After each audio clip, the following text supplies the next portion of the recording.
This is the Night Shift Podcast, powered by Black and Gold Banneret, your home for news and analysis from all UCF night sports. The Night Shift starts now. And we welcome you to this edition of Night Shift, as the UCF Knights have lost their fifth in a row. 37-24, I think was the final score. I bailed out. I'm going to be honest, the last minute or two, getting ready for the show. I'm Eric Lopez. Don Struble joining us here, kindly enough to talk to us. You, the fans, are the guests. You're the show, the star of the show. Send in your comments and questions, and we will address them as best as we can, ladies and gentlemen, on this program. Kyle Nash and Bryson Turner are at the Bounce House. They're covering the post-game press conference. They will join us from the Bounce House as for the press conference is concerned. Make sure you subscribe to our YouTube channel. Lots of other UCF sports will be covered, including basketball season. I promise you guys, basketball season is just around the corner, so we won't have to sit too much longer for football on that. And again, so we're going to break this down against BYU. Where does UCF go from here? Where do they go from the quarterback position? Don, how you doing? Doing well, Elo. How are you? You know, oddly, I actually feel okay. Yeah, there's almost a piece to it, right? Well, that, and I actually was encouraged by what I saw in the end, and I understand it's going to be classified as garbage time. But I like the fact that Dylan Risk got an opportunity to play, and I like the fact that Dylan Risk was productive, led him to 2 touchdown drives. I understand the game was decided. We're going to downplay it. I get it. But I got to tell you, Don, I liked what I saw. Maybe that's because I'm deprived of success this year. But I've said now for a few weeks that I think the rest of the season now, one of the goals is to find who is your starting quarterback for 2025 if you're UCF. And, you know, we've seen E.J. Colson briefly. Jakari Brown now has gotten a couple of starts. Now you get Dylan Risk in the mix here in the fourth quarter. I like the passion that the kid showed. It looked like he cared. I thought they kind of rubbed off on some of the guys. I understand, again, the game was decided. I'm not saying he's Mackenzie Milne, although he's wearing number 10, which is kind of funny, but weird. But I liked what I saw, and I hope, and we don't know, the Knights have 4 games left in the season. I hope that is not the last we see of Dylan Risk. I think he's earned some snaps, and that keeps me interested and intrigued for this rest of the season. What say you? I agree with that. You know, I think that this team is about as far. I mean, this is the epitome of rock bottom for this team. And it's like we've talked about on past shows and just amongst ourselves. Yes, this is a team that needs to find their identity and they need to find their future quarterback. And they have 2 young, good quarterbacks in Dylan Risk and E.J. Colson, and both are still a work in progress. They're both very raw talents, it seems. But Risk, he proved himself today in some ways, even though, like you alluded to, it was garbage time. And yeah, we have to put that asterisk there. But that first touchdown drive was impressive. I mean, it was up-tempo, it was fast, and he really seemed to try and ignite a fire within his teammates, despite them likely being on the losing side of this game, which they ultimately were. But I think that, yeah, you have to start putting more stock into this kid moving forward. I mean, this is the 5th loss in a row. They're now 1-4 in conference play, and it just doesn't really seem like you're going to right the ship, especially with Jakari Brown. I mean, 1 touchdown and I believe 4 interceptions in the games that he's played this season. This is back-to-back games now with 2 picks, I believe. I would have to check those numbers. And he's just not getting the ball to his receivers. Now, receivers outside of Kobe Hudson oftentimes aren't getting open. But I just feel like with Jakari Brown, like, yes, they could see him next year, but they need to delve further into their future in either Risk, Colson, or both. Yes, I agree with that. A lot of that. Let go over the stats. You have the stats in front of you, Donna. If you want to try to post them on the chat here, you could. But give me what stands out to you from the stat standpoint. Because to me, the story of the game, BYU controlled the tempo, controlled the pace. I think the first quarter, BYU basically had the ball for 13 minutes. UCF had 2 minutes, basically, of the clock. I think it was 21-8 and change at halftime. And I honestly thought BYU could do whatever they wanted offensively. I don't think UCF defensively had any answers for BYU offensively, balance-wise. And UCF just couldn't muster many long drives. I think there was a point in the game where I posted like 6 of the first 8 drives for UCF went 2 minutes or less, Don. You're just not – that's not good recipe for good to play football. What stands out to you from the numbers standpoint? Well, I mean, all you have to say, Elo, 40 minutes and 28 seconds possession for BYU, 19 minutes and 32 seconds for the Knights. And like you said, they couldn't get anything going. They couldn't keep their offense on the field. They couldn't keep their defense off of it. And another alarming stat, 2 of 10 on third down. I mean, this is already a team that has struggled on third down. They've posted multiple games where they've only converted 30% on third down. And today to only have 20% is just not good. I mean, it just comes down again to outside of the plays we saw from Risk there at the end. They're just so reliant on RJ Harvey. I mean, there's no semblance of a pass game for this team that can truly get anything going. And no, it's really bad. It's really bad when you break down the numbers and you see the dominance that BYU was able to, hold over this team in terms of offensive time of possession. I mean, they were clearly the better team. They showed that they're a ranked top 25 opponent that is likely going to get into the college football playoff. They keep playing this way. And UCF's year is, I mean, it's tanked. And a lot of the story is not being able to convert on third down, not winning time of possession. But I've never, Elo, seen a disparity quite this bad. Not this season, especially after last week with it being a heartbreaking loss. But it really seemed like we could see this team put up a legitimate fight against these Cougars, after what they showed us last week in Ames. But that wasn't the case. Well, and apparently the odds makers, the experts, quote unquote, thought the same thing you did, Don, because UCF was actually favored in this game.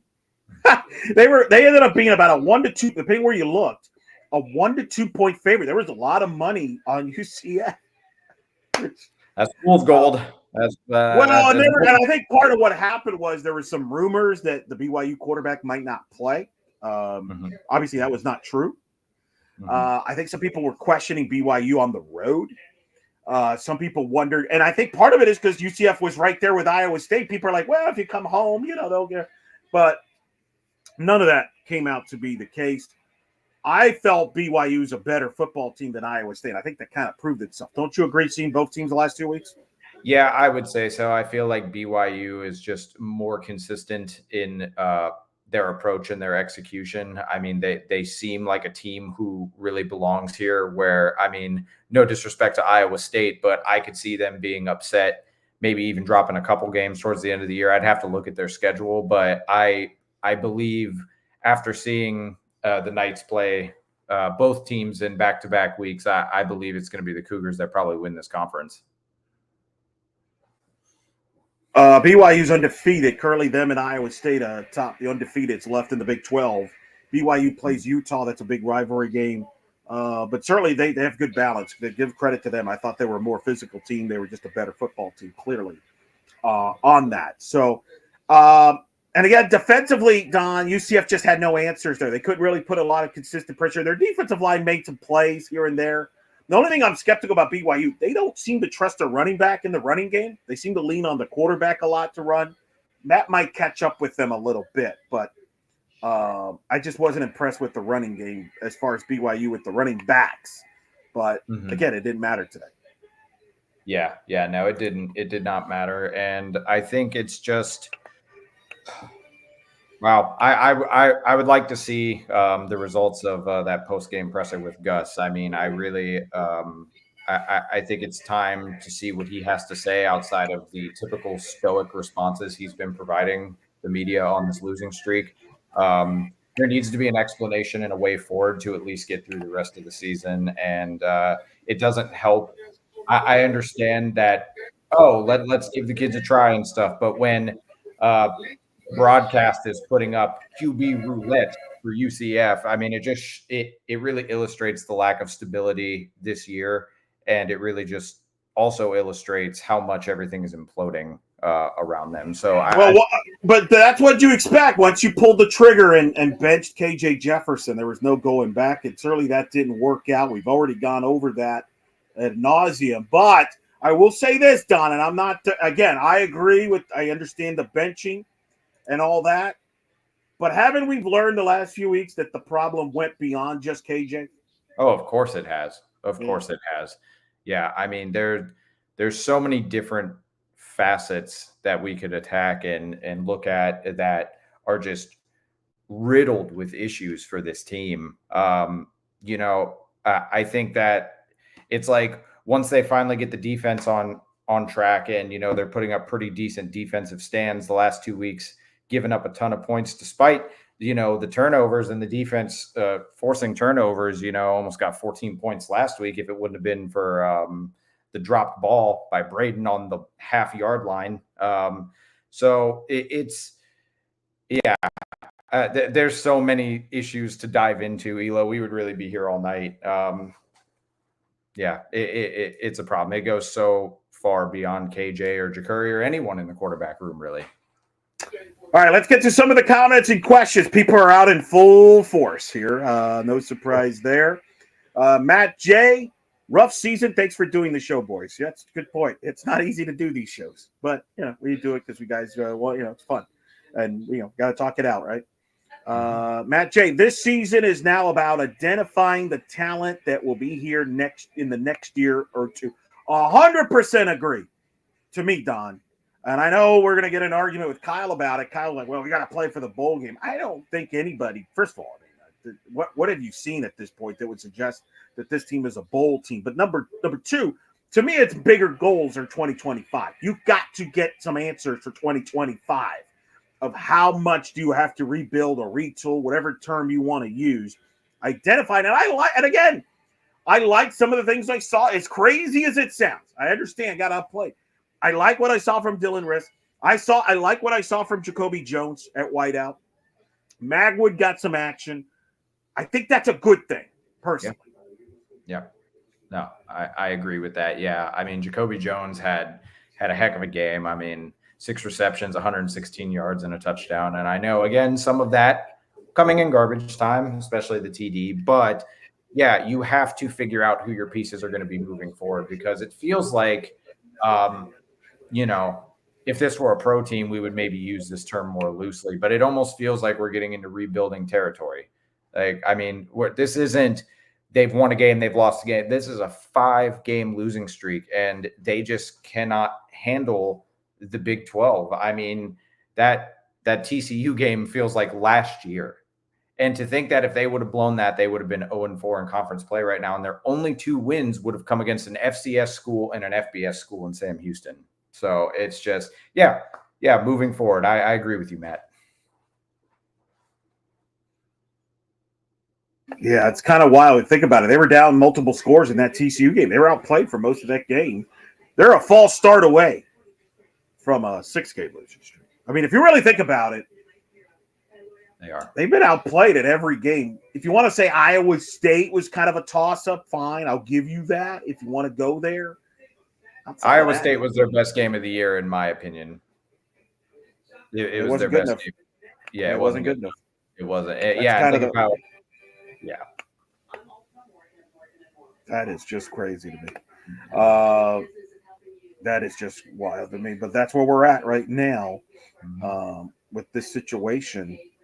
But yeah, I think we're going to see young guys. We saw some young guys in the secondary get to play. I got the stats up: 480 yards for BYU, 379 for UCF.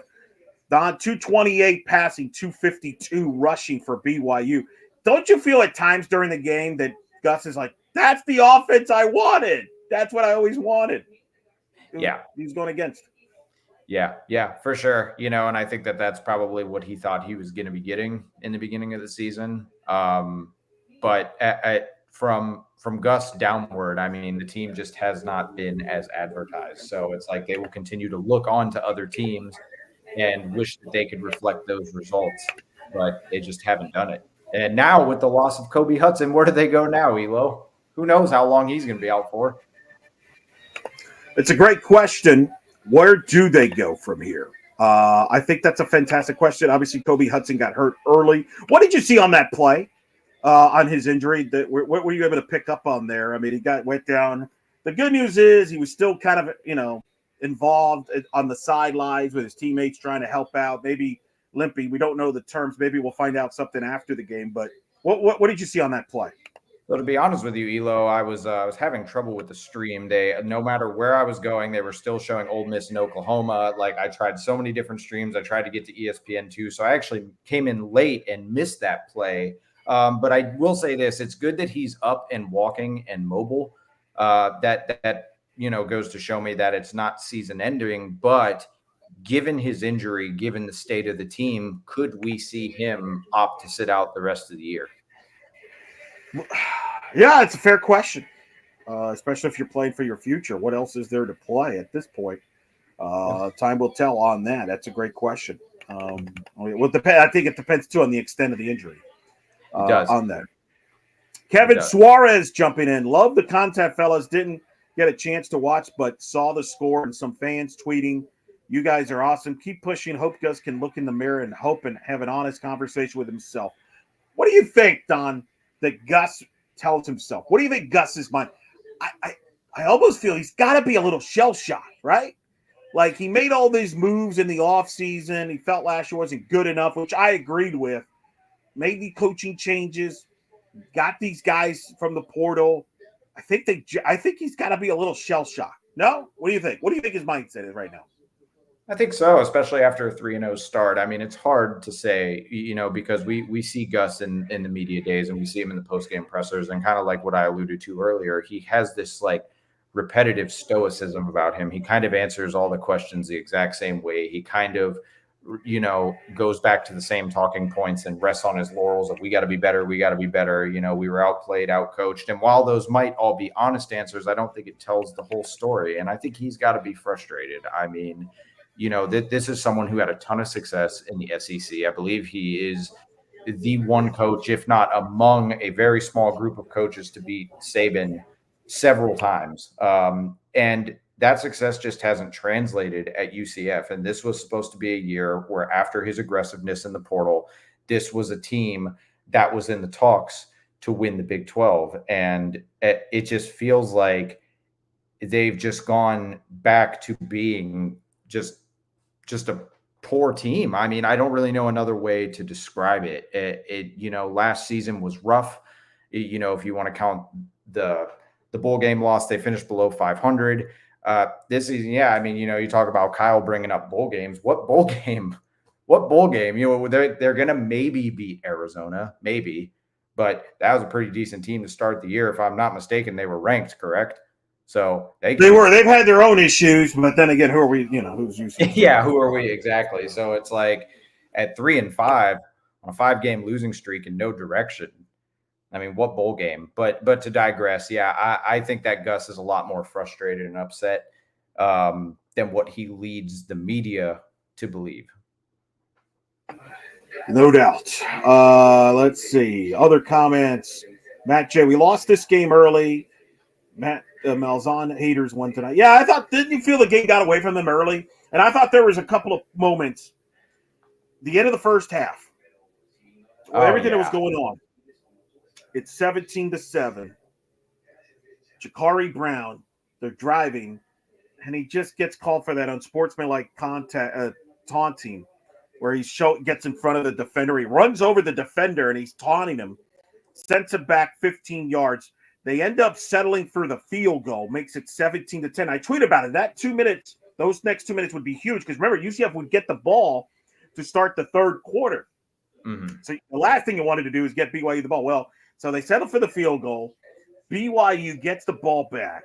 And not only do they score a touchdown on a broken coverage. UCF sent some pressure, and Ratcliffe saw that, and he hit his receiver Roberts, who had up until that point had not caught a ball, and he caught a 62-yarder for a touchdown to go up 24-10 right after the half. At that point, UCF did nothing with the ball to start the second half, and it kind of went from down here. But what do you make of that? To me, that was one turning point that I thought stood out in that game. And the other one was early in the game where Gus did not go for it on a 4th and 1 from around midfield, maybe a little bit before midfield, punted the ball.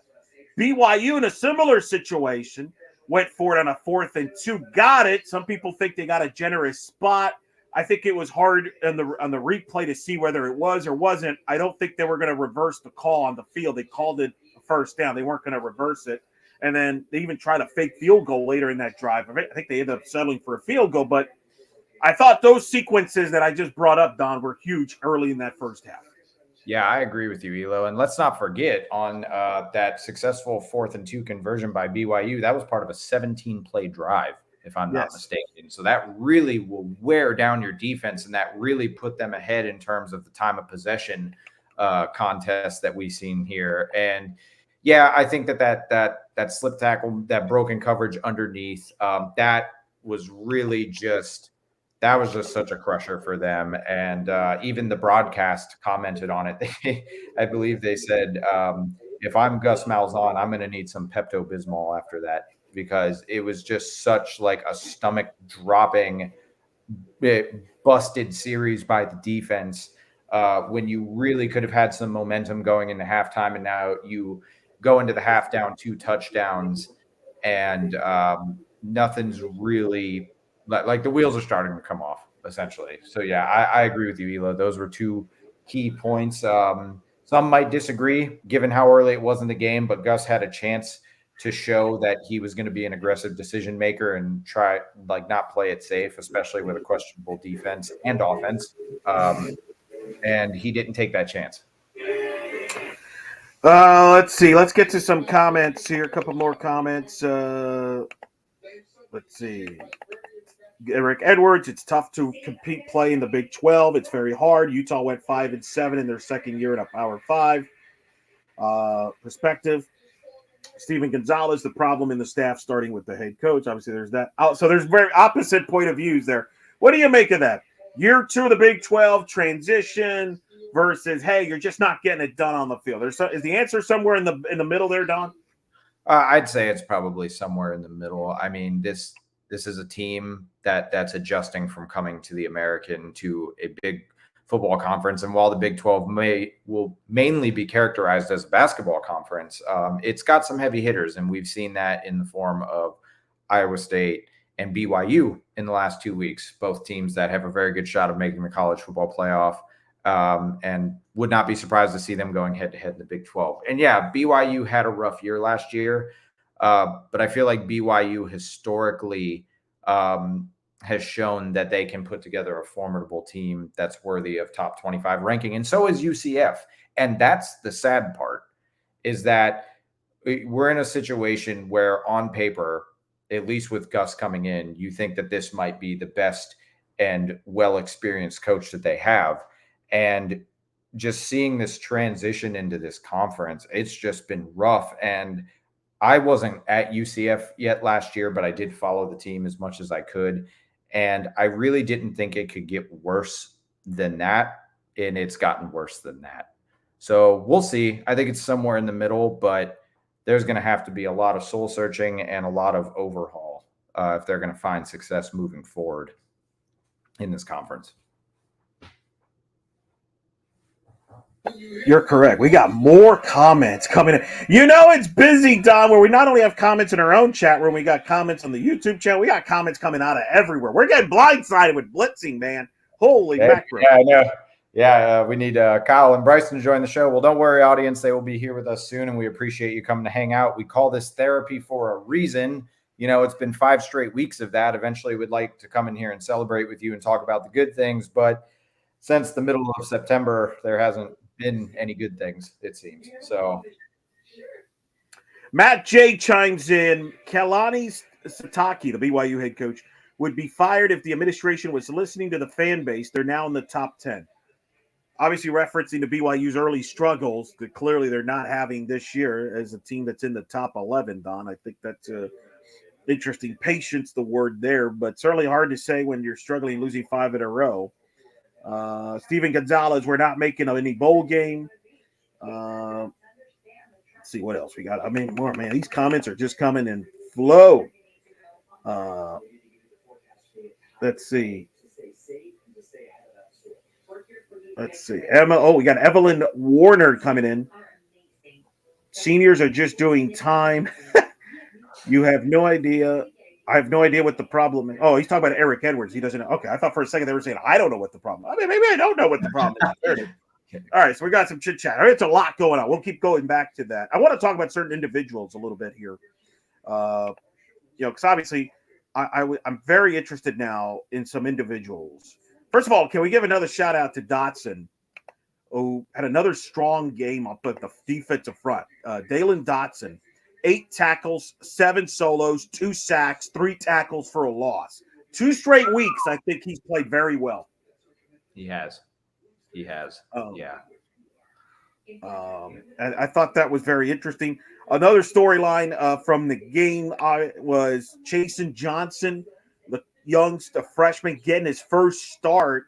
I'll be curious to hear what was the reasoning behind that. But a couple of certainly a couple of defensive starters not playing today. There, what was your thoughts on that, Don, when that came out? I mean, I think that it's one of those things where you have to see who's going to go out there and make the plays for you.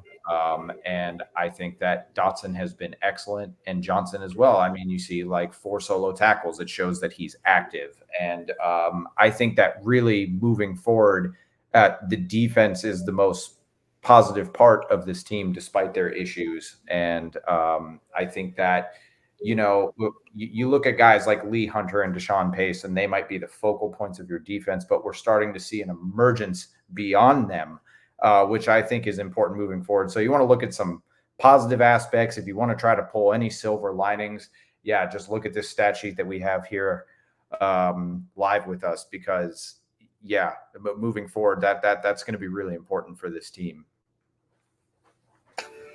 Next week, UCF will host Arizona State Arizona 3:30. Then they go to Arizona State.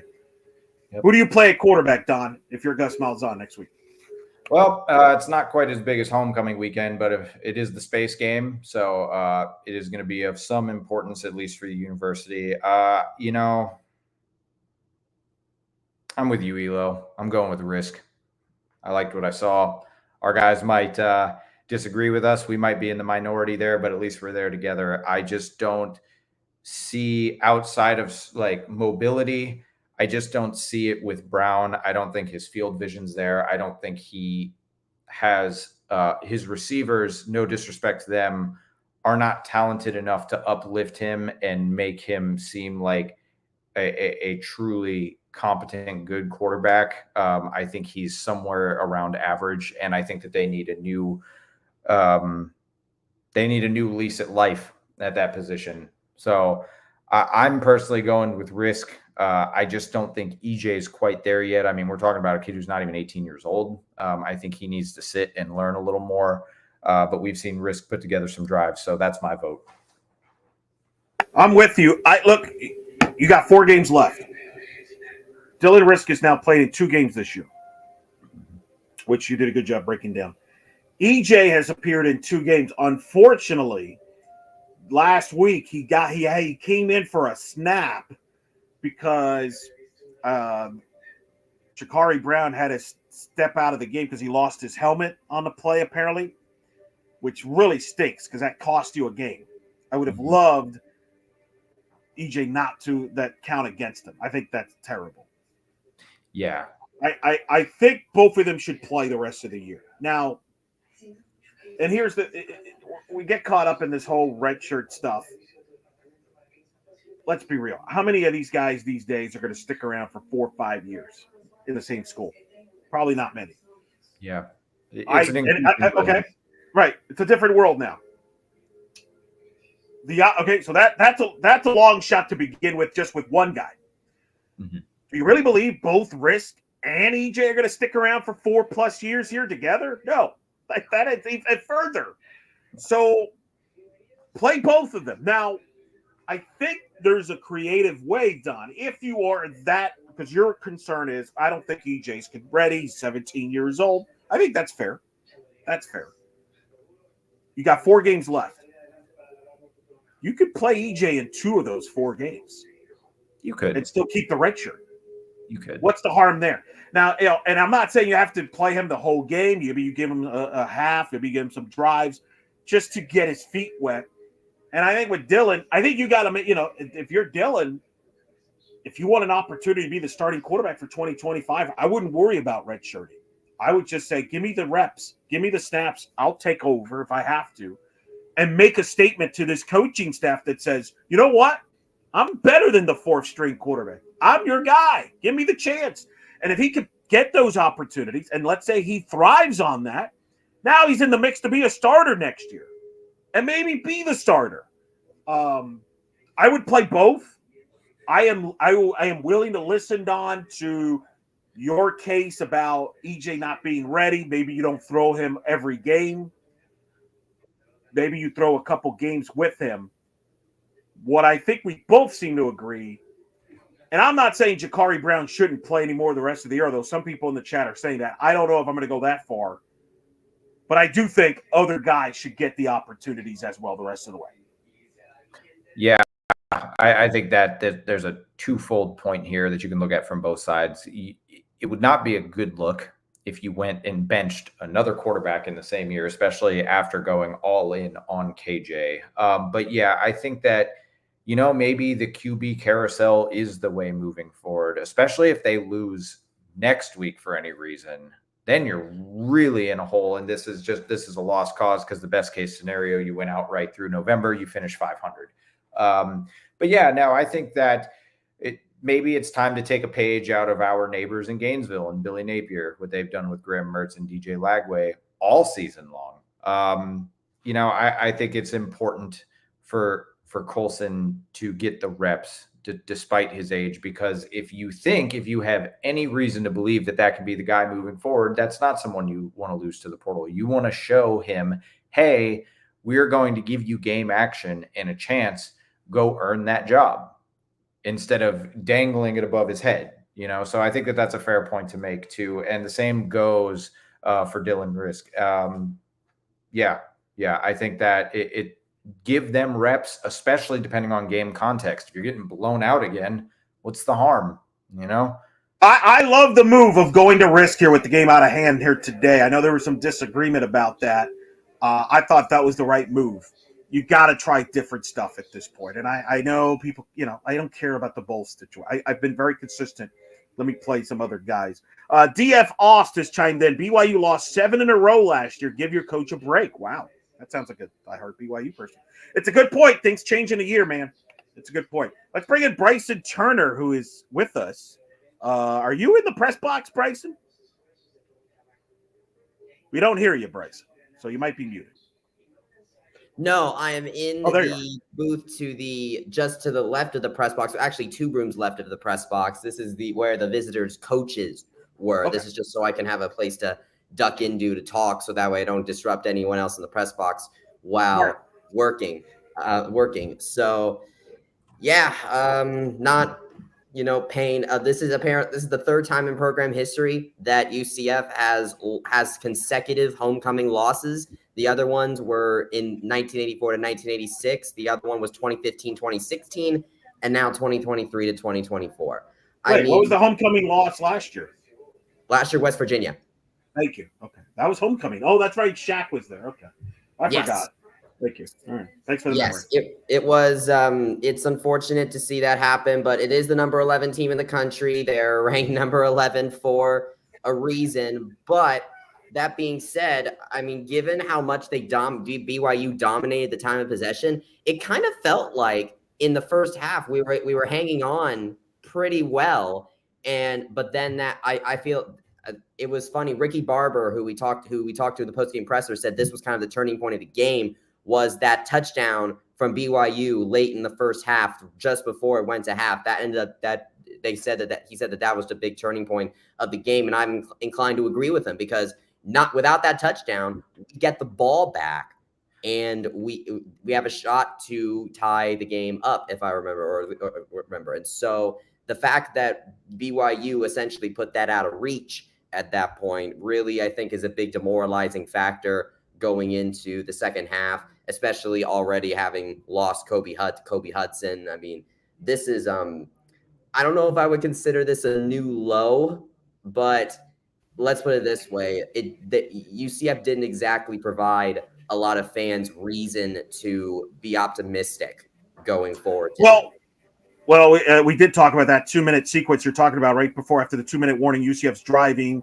Jakari Brown commits the taunting penalty, which was the right call. 15-yard penalty, puts them back. They have to settle for a field goal. Then BYU comes back, scores on a 62-yard touchdown play, go up 2 touchdowns. When UCF could have easily kept it a 1-score game if things would have gone differently. So we did touch on that. Since you obviously were at the postgame presser, Kyle, how's Kyle doing? Is he okay? Well, is he all right? So I saw him in his corner of the field, and I'm thinking maybe he might have technical issues just trying to get connected on the field right now. Last I saw him, he was walking into back under the concourse. So we'll see if I know that very well. Find a place to get in. We'll let him while we deal with that. Let me ask you this: what did Gus Malzahn have to say about Dylan Risk and his performance and moving forward with the quarterback position? He said that basically they would look at the film and determine it from there. But Gus said that they did not play great football today, and he took that in, and he said what he normally says. It starts with him essentially, and he's very disappointed that it ended up like that. There was one question that was asked where they kind of, I feel like that it might have alluded to the vitriol that maybe he's experienced a little bit. The student section was chanting "Fire Gus" as they were going into the locker room, and the students certainly gave him some mixed receptions at Spirit Splash, which I was at yesterday. And coach basically said, like, well, we got to play better football. So he is cognizant of, I feel like, of the criticisms that is way right now, but in the end, it's just you got to play better. You got to play better football. And he seems like he's a very straightforward guy in that sense. Trust me, Gus has been booed louder at Auburn. This is part of the job. George O'Leary used to get booed too, so in that same stadium. So actually, I have a question for Bryson Elo, if I may. It. So, Bryson, you talk about his cognizance and understanding that they have to play better, but do you, from a media perspective, feel that we're kind of seeing a repetitive stoicism from Gus? Obviously there are cliche answers in the world of sports, but do you feel like we need to see a better response from him or some form of identification beyond the same old, not tropes, but basically his talking points and the way he conducts himself? I mean, you have to have consistency with the way you conduct yourself, I feel like. I mean, Gus is the person that he is, and he, is a very straightforward type of person, I think. Obviously, they have to look at the film. He mentioned about having to look at the film a couple of times during that, and so I think that just by the very nature of the post-game press conference and how it happens directly after the game, where you don't really have the opportunity to really look at film that much. It's just, he's just trying to be able to give as best an answer as he can give in that moment in time with the type of information that he has. So it's a valid question, don't get me wrong, but I think that, just with the circumstances that Gus finds himself in post-game press conferences, that he just answers things a certain way, and, but also is cognizant of taking responsibility, because he realizes that this stuff falls on him, which is why with the value of play, I do respect Gus as a person. Obviously we got to criticize his job because that's what is going on right now, but in the end I do respect Gus as a person, especially when he conducts himself like he does. And we now have Kyle Nash, who has managed to find a place to join us from the concourse at FBC Market Stadium. What happened on the field, Kyle? You're asking me to solve IT issues here on the field? Listen, I can't get all the signal to come in, and apparently all the hate from all the other media brethren are taking up all the airwaves here. So let's get something going, bro. Listen, the stadium right now has a lot of issues right now that we're not even going to get into on this show. Based on what I've seen and read. I have my sources too, Eric Lopez. It's not even. This might be the smallest of problems the stadium has here. Right. All right, Kyle, give me your thoughts here. I'm getting a little echo, by the way, on your end, Kyle, I think. Okay. I'm not sure, a little sound there. So we'll see. We'll figure it out, folks. It's live. It's live, people. Night Shift is live. Do it live. Your thoughts on what Gus said in the post game, and overall your thoughts on this game today. Yeah, I mean, to act surprised that there's anything else other than a dude trying to find answers. I mean, what else can listen? And I know the whole fire Gus thing, the bus Gus is broken down, all this other stuff. I'm not mad at fans for complaining, fans being fans. I'm okay with that part of it. But where I think it's harder for me to kind of criticize as harshly. Listen, I don't know what anybody else thinks, but Kobe Hudson going down tonight had its own, for lack of a better word, spiritual injury to the team of sorts. Now, do they still need to be able to play football? Of course.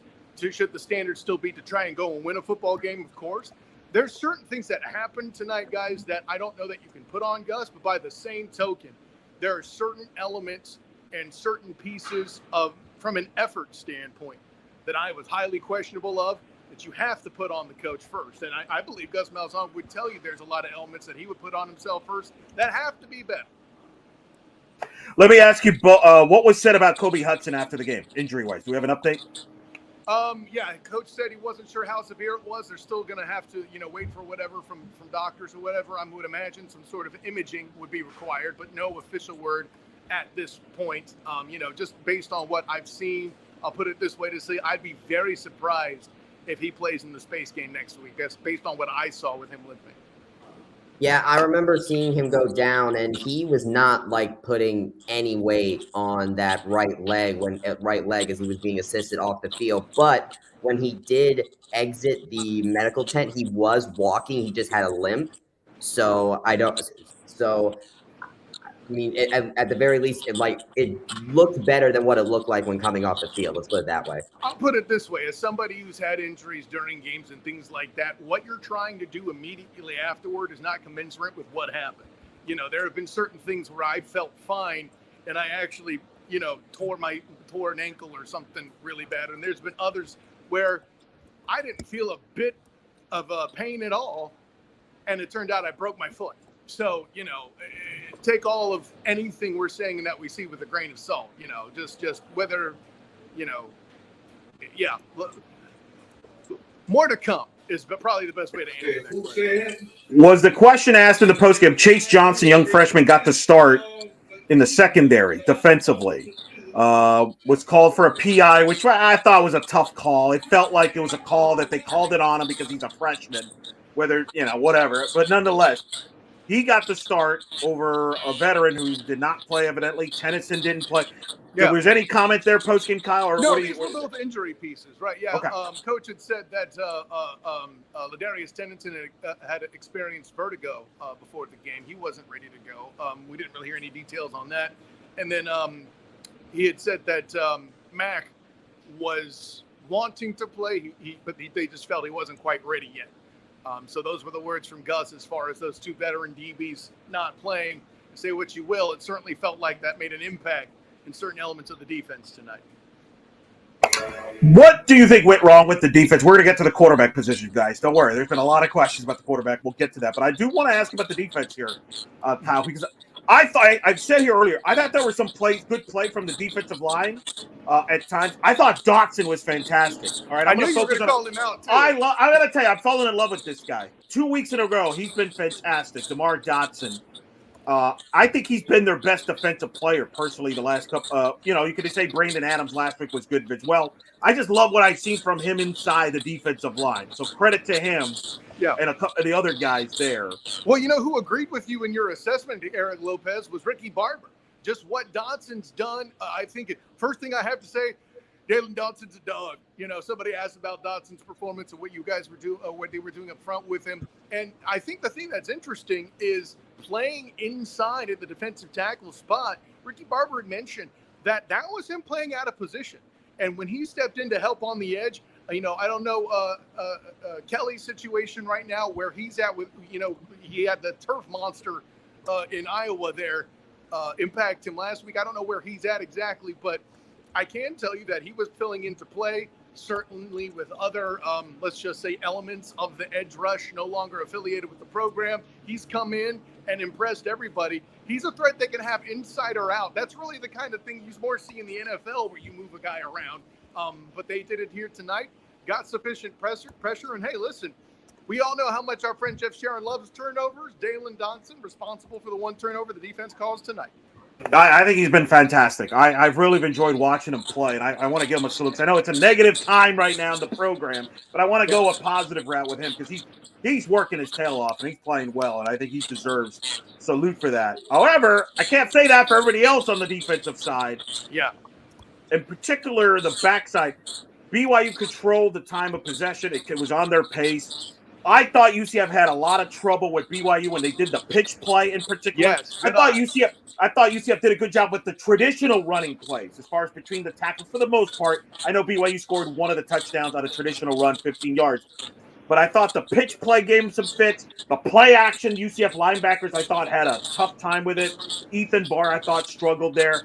And then certainly not a ton of pressure from a quarterback situation. What did you see there from the defense then? Yeah, first of all, excellent call on that pitch. They were doing what they could. They were attacking the edges. And what have we said for weeks here on this show, here on Night Shift Live that you're watching, hopefully on the Black and Gold Banneret YouTube channel? Bing! What have we been talking about is that outside run and the edge being an issue, right? That pitch already puts the running back or whoever's getting the ball, typically the running back, right, outside of the lane. And then if you have the edge collapsing inside, undisciplined, not keeping their gap, it's real easy for them to get out there. And then you're left with a favorable matchup with the DB, assuming he's not blocked off the ball, which give credit to BYU. They're a pretty complete team for a team that UCF was favored over going into this contest. I still don't understand that. And don't worry, I make plenty jokes about it in night class, which will drop tonight on the blackandgoldbanneret.com. Bing! So, yeah, I think that pitch play was an issue, and it certainly set up the throw down the field. We had heard leading up to it, I think Gus even called it out in his Monday presser, that their quarterback was going to be a threat. You saw some good connections there. He made some solid runs off of things that were broken down, sometimes through the middle, but would often take advantage of the edge. The fake punt affected the outside. Granted, it's not typical edge defenders, but no discipline. It completely caught them off guard. Clearly the worst moment for the special teams on the night, no question. But yeah, there's a lot of that. I feel like it didn't feel like a complete talent mismatch as it had in other games, Eric Lopez, but for this one, yeah, I listen. They had a very, what's his word? Various, just a lot of different looks. Well, let me ask you this. Is it a scheme issue? Because I know last year we focused a lot on scheme. Is it scheme? Is it players? I feel like at times the 11 players are not on the same page. It seems like some players are doing their own thing when they shouldn't be doing that. I don't, again, maybe I'm reaching for things there, but what are you seeing there of why that has been an issue? Well, in particular to attacking the edge, I think that part may be a talent problem. And one of the issues, you got injured guys and you have, if you tell me the place on the defense that maybe volume-wise, percentage-wise, has the most uncertainty about its depth, how would you not say the edge at this point, right? And I know there's some DBs that redshirted and transferred. I know there are some DBs that were hurt. I know all of that. But volume-wise, I feel like that impact has really come in at the edge rushers, and the guys who were starting in Malachi Lawrence and N'Keal Kelly just are not delivering at the level that was thought they would. So I think all those things, that's why they take advantage of that edge. And for me, listen, I'm going to call it what it is. There were some effort plays, I feel like, in the secondary where they had opportunity to cancel something out and didn't. Specifically, and I don't know if Bryson's brought it up, but I know he made a note to remember it in the press box. The 4th and 1 in the first quarter was absolutely horrendous, and I would say borderline embarrassing. And I even asked Ricky Barber after the game what he thought the turning point of the game was. He said the end of the first half, where the defense, there was a I'll call it a tackle, though I wouldn't call it that. It was more of a push to try to get the guy out of bounds. Didn't get out of bounds because it was a half-hearted hit, and 62 yards to the house to change what should have been a 17-10 halftime deficit to a 24-10 halftime deficit. UCF gets the ball in the second half, has an opportunity to tie. Instead, they're down 2 scores. And I think Ricky Barber's right. That turnaround right there blew everything up. Yeah, I remember the tackle, that tackle attempt that you were talking about, Kyle. I actually have the visual of it in front of me right now, and it still boggles my mind that this resulted in a first down. It was 4th down and short. 2 UCF defenders had him behind the line of scrimmage, and yet it resulted in a first down. And Bryson, that's not the worst part, though. Even after that, so the guy gets through, they're swarming. There's more contact beyond the line of scrimmage, but short of the first down line, and the job just couldn't be done. It's just, yeah. At least in the past with the swarm tackles, Bryson, like you're pointing out, they would eventually get the job done. They did not do that tonight, generally speaking. That's good. Don, you got a question for the staff? Not really. I mean, Don and Son. No. Here, let me teach the rook a little bit. Here's your question, especially as the basketball guy. So, Kyle, you ready for basketball yet? Yeah, for real. Yeah. Well, exactly. Here's something I want to ask you guys that I don't think you've brought up yet. But have you guys gotten a chance to talk about RJ Harvey yet? Like probably the one other good. We don't want positivity. This is a therapy session. Listen, we got. He did his thing. That's fine. He had the one big run, but I mean, it didn't matter. In Bryson's defense, he has some history to bring out. I think this is worth mentioning. Just a cool tidbit. Yeah, exactly. So basically, RJ ended up continuing his climb up the UCF record book tonight. His 2 rushing touchdowns brings him up to 34 for his career. That's 3 away from Latavius Murray for 3rd all-time in program history. So he's continuing to do that. He surpassed Willie English for the 3rd most career rushing yards in program history, as we kind of thought he would. But what's even crazier is that now he's at 3,232 career rushing yards. He is now well within the ballpark of Alex Haynes, who for number 2 all-time rusher in program history. And then I also just found this out. With his 5th 100-yard rushing game of the season, he has now broken a tie with Willie English and one other back that I am blanking on at the moment. But he is now 2nd alone for the most 100-yard games in a career rushing in program history. So RJ is just. He's reminding me more and more of Alex Haynes, Eric Lopez, where he seems to look like one of the best running backs this program has seen. But 1, volume, and two, the team is just not. The team success doesn't seem to be there. Yeah, I was going to say both are on track to be playing in their final seasons with no bowl games. So there you go. That's where that's headed. Let's get into this. Jagger Lopez. Gotta move it along. Let me ask you about the quarterback position. That's been a hot topic. Jakari Brown starts. I think he ended up going 8 for 17. Right. Dylan Risk comes in. Kyle, you and I had exchanged messages. Do you bring in a reliever here at mop-up duty, if you will? You said, no, let them get the chemistry going and all that. They bring in Risk. Risk leads him into 2 touchdown drives. I understand the game was settled, but I thought he brought some energy, some boost. I think people are wondering about what they're going to do with the quarterback room starting next week here. What say you here? Your thoughts on what you saw from Dylan Risk? Yeah, no, and to shed light, the question originally posed was, should they come out with E.J. Colson? And I still think the answer to that is no. But to your point, I think Dylan Risk has played himself into a position where if they come out with Jakari Brown and there's trouble early, don't be shocked, especially against an Arizona team during the space game that seems beatable, right?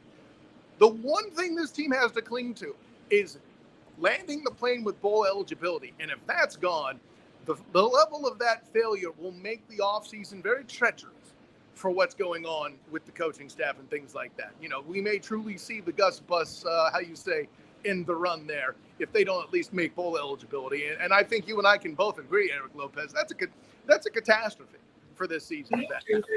But if you find your quarterback for next year and people feel good about it, I think that is a positive. I think Dylan Risk should play. Mm-hmm. Bryson, don't you agree with me that I think the fan base will want to see Dylan Risk if Jakari Brown gets off to a slow start? They'll make their voices heard very loud and clear who they want at quarterback if Brown gets off to a slow start, Bryson. There's a lot of people in the chat right now that want to see Risk get some reps. Let me put it this way. KJ strike out. Jakari has looked to have struck out at this point. EJ Colson is not really given, or at least it's not, we're getting doubts about Jakari. EJ Colson is not, I would argue, has not been given a fair shake quite yet because of, as Kyle has talked about over and over, the turnover that happened and all that. One Dylan pass Risk, and then the turnover of the next play. Exactly, yeah. Right. Dylan Risk, though. So Dylan Risk, I would say, is the first quarterback that I feel like the UCF fans maybe will be a little more. I mean, they were optimistic a little bit about Jakari, but I think Dylan Risk. It seems like we're almost like, meandering around a shop, a mall shop of some kind. It's like, ooh, shiny. Wait, that says not working. Ooh, shiny. And we're seeing that with Dylan Risk a little bit, but I think the difference is that Risk is this is Risk's third game, while Jakari Brown has a lot more collegiate experience. I think that with Risk and Colson, I think it's a matter of how do you want to treat it with the red shirts, because now all of a sudden you have to figure out how to handle that. Of course, with the new era of college football, you have the transfer portal to worry about, and I think that the right move is the relief pitcher thing you kind of talked about. But that being said, do you maybe fight it out between Risk and Colson in practice, and then whoever ends up getting it? Because one of them could easily end up in the transfer portal by the end of this season. And so how do you, handle that type of stuff? There's a certain element in the undertones that you may not be applying as strongly as I would, Bryson, in this particular thing. And Eric Lopez, you remember this. I know you brought it up last time we talked about it on Night Shift.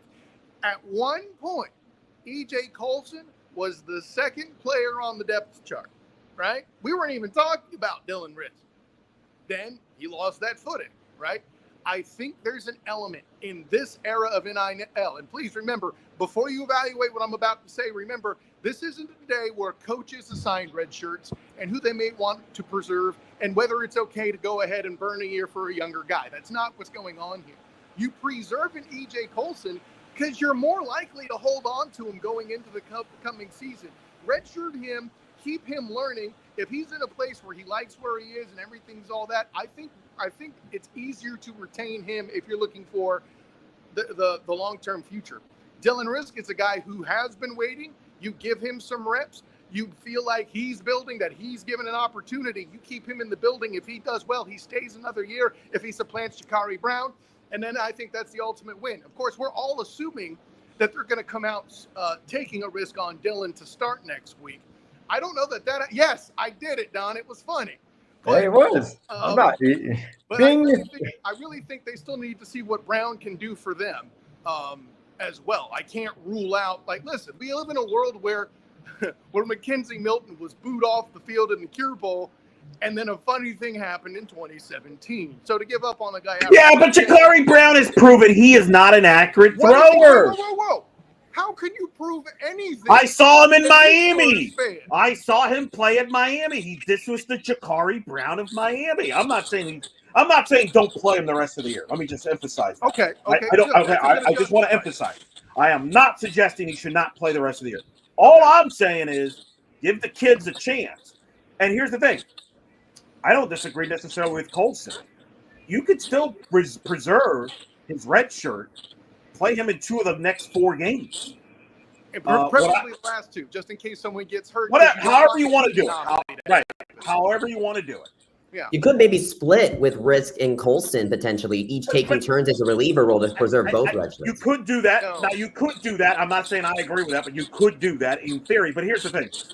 In this day and age, you're not keeping both Dylan Risk and EJ Colson for 4 or 5 years, okay? And so to me, and if I'm Dylan Risk, I want to play now because I have an opportunity here to get the inside track perhaps in the starting quarterback next year here at UCF. I've been sitting and I've been sitting. This is my chance. And if he plays well the rest of the year when he gets his opportunity, however you want to do it, as a starter, as a reliever, whatever, now you're like, hey, I got a chance to be the starter here next year. Whereas EJ, you're so young that you can still wait. You can still wait. I think if you're Dylan, I don't think I would worry about the redshirting because you got a chance to start if you feel that opportunity. So I would play Risk. And again, you could do it in a way where you play them both in 2 games in the next 4 games, and then Jakari finishes it out. I'm not a believer in Jakari as the long-term answer. I want to see what Dylan can do. I want to see a little bit what EJ can do the rest of the way. So at least you feel pretty good about the quarterback room next year. And I got to tell you something. I thought Jacoby Jones looked pretty good today. I thought Magwood showed some signs, and I thought they both were. Again, I thought Rick looked like the best passer that we've seen at UCF this year. Yeah. Oh, by the way, Risk, by the way, is a redshirt freshman. He redshirted 2023, so he might actually have burned his already. Well, the punchline's this, guys. With Risk, what I find interesting is, remember, guys, when did the big quarterback change happen? It's with the Cincinnati team that was incredibly beatable, right? The Knights didn't beat them. That's a separate conversation. You've been saying, Eric Lopez, that you have little confidence in this Arizona team and that this is another opportunity, perhaps, to start a newer guy against a struggling team, kind of like they did with Cincinnati. They're at home, by the way. Arizona at home, yeah. So, and also you mentioned at home, I don't know that you can raise home field level up a notch, but if there's any way to do it, the space game is arguably a way to do so. Well, and again, Dylan showed some passion. He was energetic. He was excited. Didn't you sense that? I thought the players fed off of that. Listen, I don't know if he's the long-term answer either. I'm not suggesting. But I liked what I saw. Give the kid a chance. And this is how you find out, yeah. Play him. Yeah, find out. Yeah, I mean, the biggest thing I felt like I saw from him is he was able to take off and run with it, but I noticed that he was kind of holding the ball a little weird. So I feel like in practice, maybe some ball control would work, would maybe do him well a little bit because he didn't. Luckily, it didn't bite him this time. But if he's going to take off and run with it like he did today, then that's probably going to be something I would probably work on in practice a bit. You didn't feel he securing the ball? Part of that is youth. Part of that is youth. He hasn't got a lot of reps. I remember Mackenzie Milton also had a problem holding to the ball in his freshman year. Yes, he did. He figured it out. Spoiler. There. All right, let me go around the room then. Next Saturday, Don, I'm going to start with you. Then I'm going to go to Bryson, then Kyle. Don, if you're the coach next Saturday against Arizona, blank starts at quarterback. Who's starting at quarterback for you? And how many quarterbacks are you playing against Arizona? Well, you don't really, like I told you earlier, Elo, it's probably not the best look to go and bench another QB after the situation with KJ Jefferson. So while Brown has not been great, I think you trot him out there. They just played 2 very strong opponents in BYU and Iowa State back-to-back.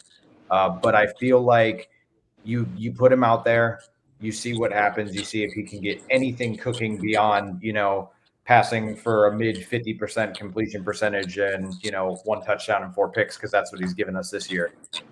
If he doesn't get it going, you go to your rotation, and I'm going to Risk first right behind him. I think EJ is still young, very raw. I think while there is a redshirt threat, it's better to keep him on the bench and keep him learning.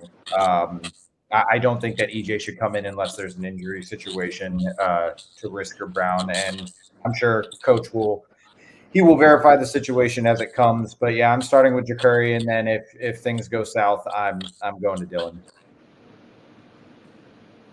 I would say the same thing. I think the biggest change from last night to tonight is that I think Jacurri is just going to be on a much shorter leash than I think before. Like if things are going south with Jacurri, like there's even a hint of it, then get Rip in there now. And so I think that's the way that I would probably do it. Is it Jacurri still starts, but the moment you sniff something going on and it's going on and something going south, you get Rip in there immediately. Don't wait for garbage time like they did today. Yeah, I think Jacurri starting is the answer. Let's remember one more thing too, right? He played better in the Iowa State game in some aspects, but what we learned is you're not going to throw your way back into a game with Jacurri Brown. That's not going to happen. I think there's an element too of being a one-dimensional offense with a quarterback that's young. We saw this with Timmy McClain at Kansas State. Eric, you'll remember that. So I think avoiding that is why you start Jacurri Brown, but Dylan Risk is in there, like you said, at the first sniff that it could become a game where they've taken R.J. Harvey out because the lead is too big for the run to handle it. And, whoever it is you start, you need to come out throwing. The first play cannot be handing the ball to R.J. Harvey. You need to provide that balance, that threat that somebody else other than Harvey might touch the ball first.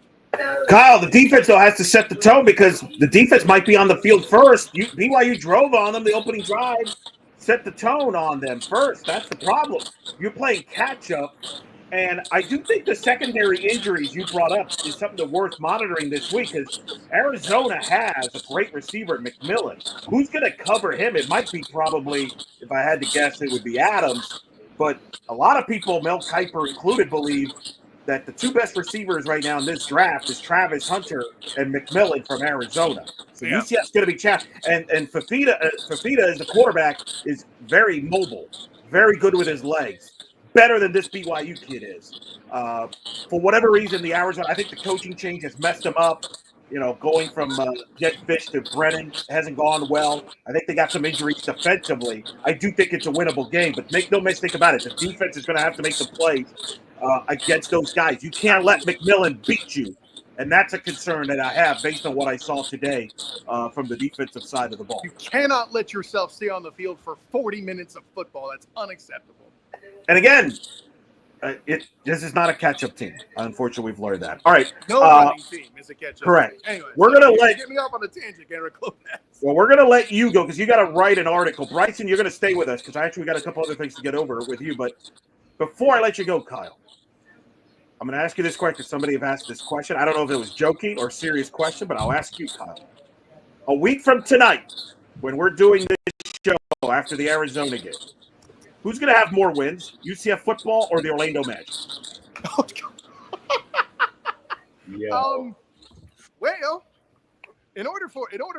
listen, I'll put it this way. After a strong 2-0 start, it's going to be – I don't see a world where the Magic will be slowed down. I don't know what's going on in Memphis right now. I'm sure I'll check on that. But I will be in the building on Monday with the Pacers where they might be securing already what is win number 4. No idea there, man. So, by the way, make sure you check that out. Fans First Sports Network. Bing! My writings on the Orlando Magic. So, right now, just on volume, I gotta go with the Orlando Magic. Paulo Banchero and Franz Wagner are the men. What can I say? Did I make a mistake not including the Jaguars there, or was that proper to not include the Jaguars? The Jags. My answer still would have been the Magic having more wins. All right. So the point is, you've got some positive team to cover. You're covering the Magic. That's really the reason why I asked the question. I just wanted you to mention the fact you're covering the Magic to remind people that Kyle does cover good teams. He does. Hey, it doesn't seem that way. 2017. I've covered good teams. That's all I'm saying.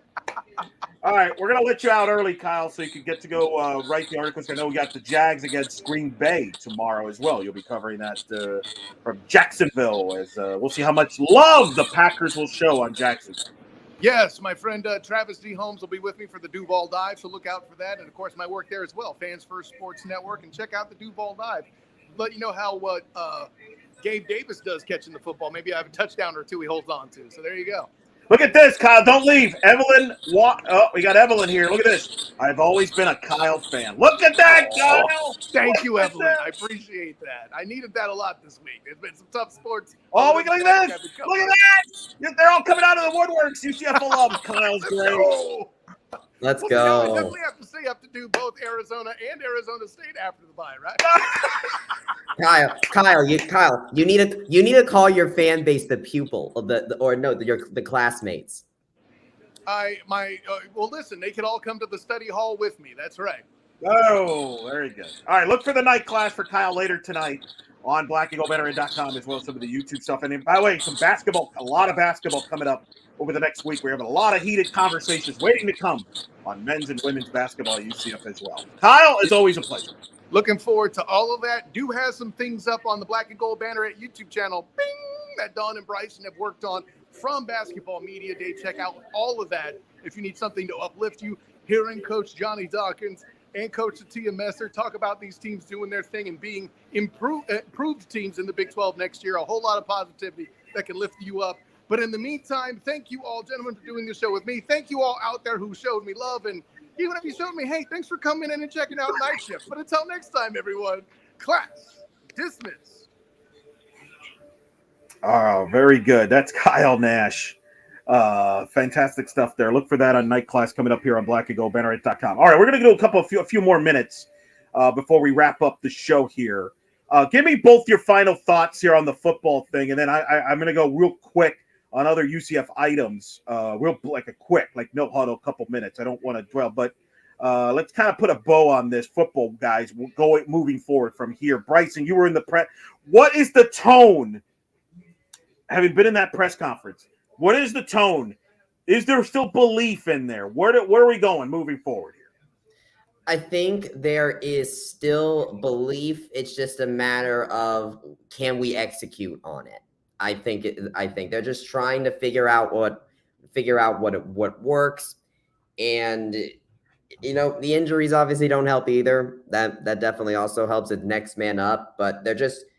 Ricky Barber talked about digging deep. He talked about how even playing in these long time of possession games, he says, like, as part of the defense, you need to dig deep and just get off the field. I think that really applies to this entire team. They just have to dig deep. And the other part of that is, though, in my opinion, is that you dig deep so many times, it wears you out after a while. And with a losing streak like this, this is where, because we were in this position last year, Eric, if you remember that, 5-game losing streak, danger of losing bowl eligibility, but they rallied and got bowl eligible. So they're faced with basically that same situation again, where it's pretty much do or die the rest of the way.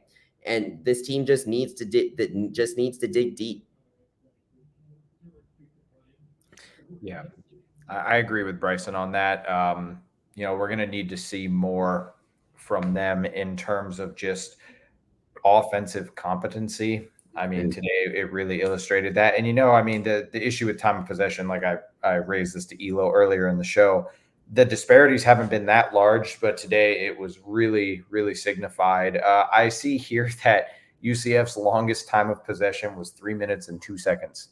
By comparison, BYU's was 8 minutes and 17 seconds, and that was that 18-play, 69-yard drive where they converted on 2 fourth downs, I believe. Just getting the most out of the quarterbacks, especially now that your wide receiver one is down for who knows how long. Just seeing what you can get from a mix of Brown, Risk, and who knows, maybe Colson gets into the fold. It's obvious at this point we're not going to see KJ again unless all 3 of those guys get hurt, which, knock on wood, that does not happen. But yeah, no, we're going to need to see offensive competency moving forward, seeing how the young guys shine, and maybe they rally. But this is a dark time. As you raised, Bryson, second year with a 5-game losing streak. Jeez. It's crazy, honestly, that it's gotten to this point. But it's also funny that even with the time of possession issues, that we were in a position where we could have potentially tied the game later on, with late in the first half, that turning point we were talking about. Even when the game was going badly, for the most part, you had the chance to get back in the game and you didn't take it. It's that kind of thing. It's Evelyn Warner talked about that finish. Like, I think that makes a lot of sense. But not only finish, you also start. You look at the first and third quarters in this game, and BYU dominated both of them. UCF was only ever able to really get anything going in the second quarter and then during the fourth quarter, but you can argue fourth quarter was pretty much garbage time at that point. So you got to also be able to get out the gate running, and then if you do get it, then you need a finish. They're just trying to they got to be able to put the entire game together at this point, and I feel like they just haven't been able to do that this season.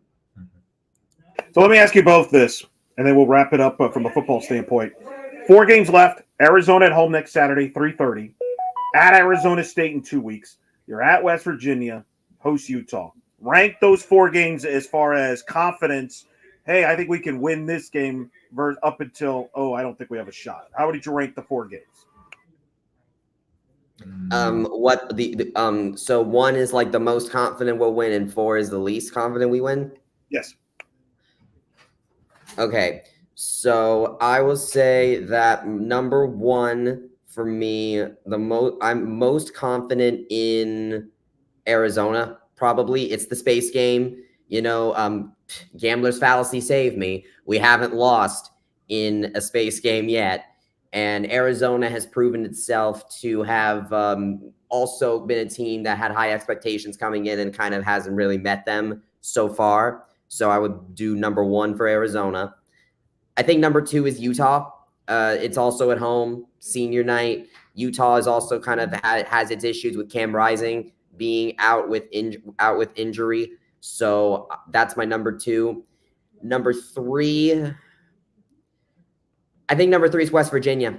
I think obviously this team will want to get revenge against the Mountaineers for their homecoming loss last year. And honestly, I just feel more confident that we'll be able to win in our own time zone than against Arizona State, because with Arizona State, we have to go out to the Pacific time zone, and you've seen how hard it's been for a lot of teams this year to go across multiple time zones this season. And so I'm just not sure how this team is going to handle it, though. I will say that West Virginia and Arizona State are very close together. So it could honestly flip on a dime depending how both of these teams look going into those matches. Yeah, I think I'm with you, Bryson. I think I'm going to go Arizona 1. I think this is a team that's on their heels, possibly even higher expectations than UCF as they started the season, a top 25 team, and the wheels have just kind of come off. And interestingly enough, I wanted to look this up because I knew these two teams were playing. West Virginia leads 17-7 at the half over Arizona at the moment. So I think I'm going to place the Mountaineers at 2. I think that that's a pretty winnable game, especially if you can figure out some of the leaky issues here within the team's stability. From there, I'm going to go Arizona State at 3. With that being an away game, it could be a little more tough, especially if these issues aren't taken care of. And then Utah, I just even without Cam Rising, I'm just not sure they're going to pull that one off. I think that is a really strong team, and as long as their backup continues to get reps, and I might be mistaken. Is there a chance that Rising will come back this season? No, he's done for the year. He's done for the year. Okay, yeah, that's what I thought. But okay, yeah. So without him, that definitely hurts them. But I'm not sure. So that's my ranking for these 4. All right, we got it on record. We'll see how you guys do there. Last question, Bryson. People asking, soccer obviously ended. Women's soccer season ended last night. They did not qualify for the Big 12 tournament. Volleyball loses in 4 sets to Houston. They're currently in last in the Big 12. Concern level on both of those programs moving forward is what for you? That's what people are asking. Yeah. So I think the higher concern level for me is for women's soccer, just because I feel like that Obviously, you have to find a new primary goal scorer with Chloe Netzel gone, and considering that no other player so far on this roster seems to there isn't really an heir apparent as a leading goal scorer, so that's definitely cause for some nerves. That being said, I do still kind of like the Genesis Perez Watson has showed some promise at goalkeeper, and there's some young talent on women's soccer so it's not all doom and gloom over there. But I am a little more confident, at least in the long term, in volleyball, because I think Jenny Maurer is cognizant of the fact that she has a very young team on her shoulders. And so she's trying to develop this squad right now for 2024, 2025. So they're in the best position to do that. Heidi Bonde, for instance, looked quite good. We got a chance to look at Cam Shelton a little bit in the last game. So, and of course, you can hear about Jenny Maurer's thoughts on all this stuff. And of course, Coach Tiff's last press conference of the season, along with Chloe Netzel and Genesis Perez Watson on the Black and Gold Banneret YouTube channel. Bing. But yeah, I think as far as this season goes with volleyball, I wouldn't really hold my breath that much. Maybe we could steal something with the talent that is there. Chloe Shearer, of course, is still there and very big on vocal leadership. I think with volleyball, the thing to look out for is who is going to be the next vocal leader after Chloe Shearer is gone, because so far I haven't really seen that from people just quite yet. It also doesn't help that they're dealing with injuries of their own. Ava Armour has been out for a little bit. And Emily Wilson also suffered an injury during the second set against Houston. So the outside hitters have been taking a bit of a hit with volleyball right now. So my optimism for them the rest of the season isn't exactly very, very high. We'll see. But I think but as far as 2025 goes, I'm a little higher on volleyball just because the youngsters there are going to get some solid playing time and look more promising to me than what I'm seeing with women's soccer. It's not that they don't exist, but I think that Tiff just has a tougher road ahead in the offseason compared to Jenny Maurer.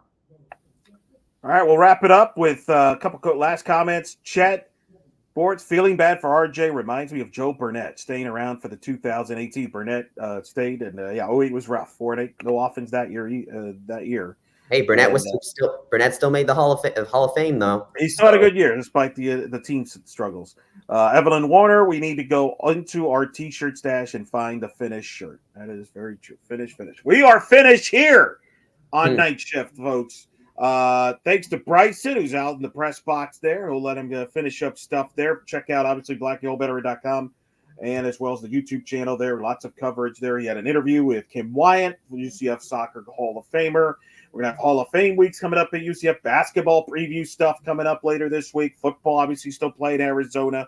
So a lot still going on here. Thanks to Don. He'll be contributing to all that coverage as well. Thanks to Kyle Nash, who joined this earlier. And thank you all of you for joining us and with your comments and questions and always tuning in to the show. For all this everybody, I'm Eric Lopez saying so long from this Night Shift Live, with once again the finals is BYU victorious over UCF in the bounce house. This has been Night Shift. Good night and charge on.